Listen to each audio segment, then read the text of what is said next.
ধরুন কোনো একটি অর্গানাইজেশন অথবা ব্যক্তিগত কম্পিউটার, আপনি যত তথ্য সংরক্ষণ করে রাখতে চাচ্ছেন প্রত্যেকটি তথ্য যদি আপনি আপনার লোকাল মেশিনে সেভ করেন সেটা লোকাল মেশিন অপারেশন হবে।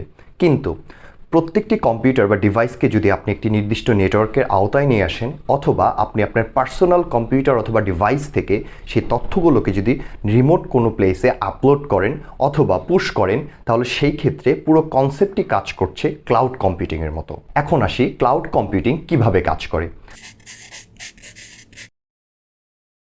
ধরুন আপনি একটি ছবি বা একটি ভিডিও কোথাও আপলোড করতে চাচ্ছেন, যেমন আমরা উদাহরণ হিসাবে নিতে পারি গুগল ড্রাইভ। আমরা প্রতিদিন আমাদের দৈনন্দিন কাজের জন্য গুগল ড্রাইভে different file, pictures, images and video upload করে থাকি এবং এই প্রত্যেকটি ভিডিও বা ইমেজেস আমরা আপলোড করি গুগল ড্রাইভের নির্দিষ্ট কোনো ফোল্ডারে। এবং গুগল ড্রাইভ আমাদের অ্যাকাউন্টের জন্য ঠিক যতটুকু দরকার জায়গা ততটুকুই তাদের নির্দিষ্ট ডেটাবেস অথবা ডেটা সেন্টারে আমাদের জন্য অ্যালোকেট করে থাকে।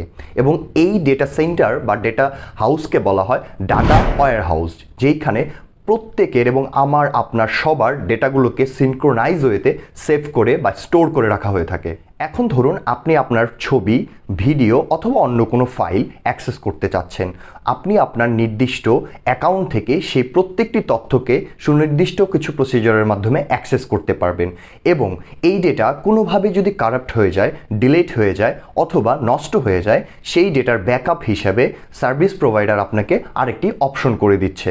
তার মানে লোকাল মেশিনে স্টোর করার যে ফ্যাসিলিটিস আমরা পাচ্ছি তার থেকে ডাবল ফ্যাসিলিটি ক্লাউড আমাদেরকে প্রোভাইড করছে। মূলত এই ক্লাউড অ্যাকচুয়ালি আমাদের পিকচার বা আমাদের ডেটা অথবা আমাদের ফাইল তাদের নিজস্ব সার্ভারে আমাদের জন্য চাং করে ভাগ করে রাখা ডেটা স্লটগুলোতে স্টোর করে রাখে এবং পরবর্তীতে আমরা যখন এই ডেটাগুলো অ্যাক্সেস করার জন্য সার্ভারে রিকোয়েস্ট করে থাকি তখন সার্ভার আমাদের সবথেকে নিকটতম যে সার্ভারটি থাকে সেই সার্ভারকে রিকোয়েস্টটি প্রসেস করে দেয় এবং সেই সার্ভার আমাদেরকে ডেটাটি সরাসরি আমাদের ডিভাইসে সেন্ড করে থাকে এবং এইভাবে সিনক্রোনাইজড ওয়েতে পুরো ক্লাউড কম্পিউটিং সিস্টেমটি কাজ করে থাকে।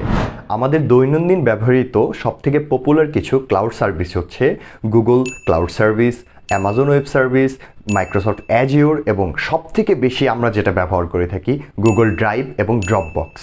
এই সবগুলোই বেসিক্যালি ক্লাউড সার্ভিস অথবা ক্লাউড সিস্টেমের উপরে কাজ করে থাকে এবং আমরা যখন কোনো ডেটা স্টোর করি অথবা ডেটা দেখতে চাই তখন ঠিক তারা সিনক্রোনাইজড ওয়েতে ক্লাউড সিস্টেমের মাধ্যমেই এই ডেটাগুলো বা তথ্যগুলো আমাদেরকে প্রোভাইড করে থাকে। পরবর্তী ভিডিওতে আমরা ক্লাউড সার্ভিসের মডেলগুলোকে নিয়ে আরও বিস্তারিত আলোচনা করব।